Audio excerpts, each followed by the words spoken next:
Hi guys, and welcome back to Medieval Mondays. If you don't know me yet, my name is Blythe and I'm the Education Officer at Dundonald Castle. And last week we talked a little bit about padded armor. This week we're going to talk about the next layer of armor, and that's chainmail. So let's go ahead and jump right in.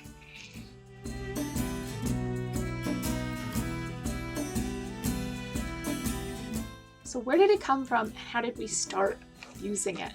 Well, versions of chainmail have been around for a long time, actually over 1,500 years. Though at that point they were made really differently. At that point they were actually made by sewing metal rings like this onto fabrics or leather. It wasn't until medieval times that Europeans started to make chainmail like this with interlocking rings, so it was just metal. And we can see chainmail like this used as far back as the reign of Charlemagne, so 1,300 years ago. And then we see it again in the Bayeux Tapestry, so that's a tapestry that depicts the invasion of the Normans into Britain in 1066.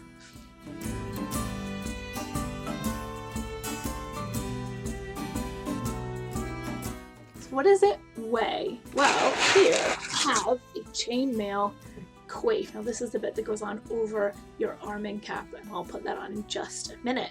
This coif weighs a little over 7 pounds or 3.2 kilos, so roughly the weight of a newborn baby. Though, as you're able to see, this chainmail is made out of tubed rings.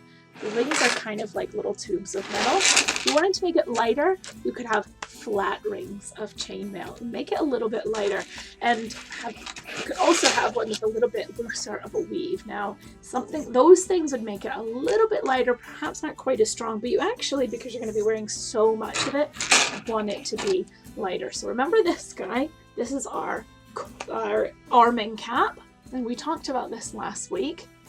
And this is a couple layers of linen, and they're going to have something padding in between, so maybe wool, maybe horsehair, whatever you have lying around that would help to keep it padded. Now it actually feels a little bit heavy, but because the weight distributes out through your shoulders, it's not quite as heavy as it feels when you're holding it in your hands.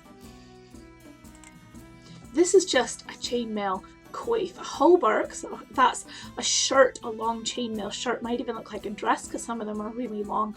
Those are going to weigh a lot more. In fact, those could weigh as much as 30 pounds or 14 kilos, so as much as a 3-year-old child, and that's on top of this baby that I've got on my head. Now, I know that seems pretty heavy, and it is a little heavy, but they're actually going to try and make them as light as they can, because remember, you've got to wear lots of bits of this on top of your clothes and sometimes other pieces of armor, so it's going to be pretty heavy already, and you still need to be able to move around and fight and protect yourself.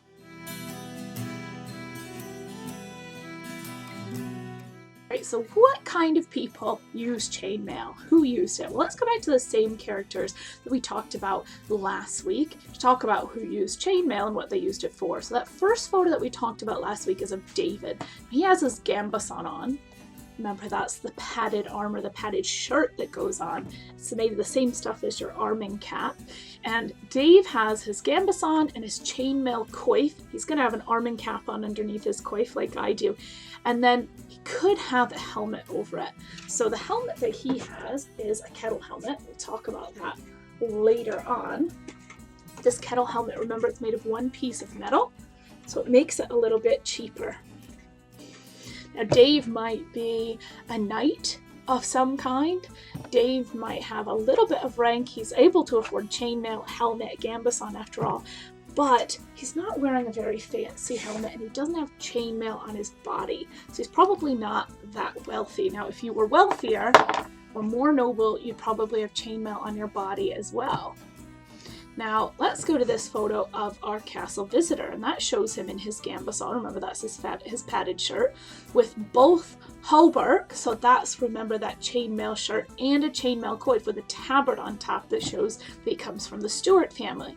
Now, he would likely have been very wealthy, and you could see that by the helmet that he carries. So remember, more pieces of metal means it takes more time to make. It's crafted more carefully, and it's going to be a lot more expensive. So an important guy like that is going to have a fancy helmet like this. Now, like padded armor, a lot like padded armor, a lot of people use chainmail. And while it couldn't be obtained by the poorest of soldiers, those with money or wages could afford pieces of chainmail to go over their padded armor. First the coif especially. While in the later Middle Ages, wealthier men would have used it as a layer to go underneath their other armor, their plate mail, which we'll talk about next week, and that's made of the same stuff as this helmet.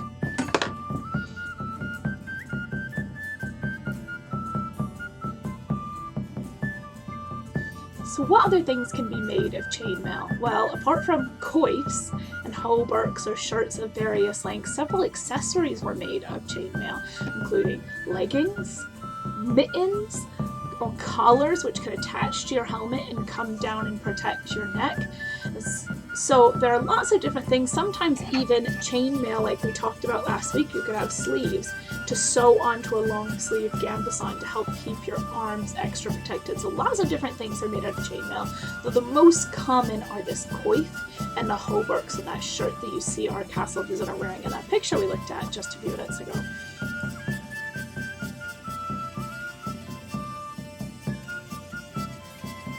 So in the end, what happened to chainmail? Well, chainmail continued to be popular into the late medieval period, but it eventually lost its popularity in Europe to plate mail. Remember the shiny stuff? We're going to talk a little bit more about that next week.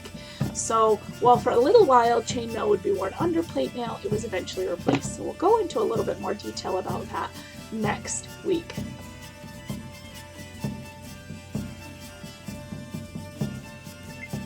Well, that's all I have to talk about with chainmail. Thanks so much for joining me for another video.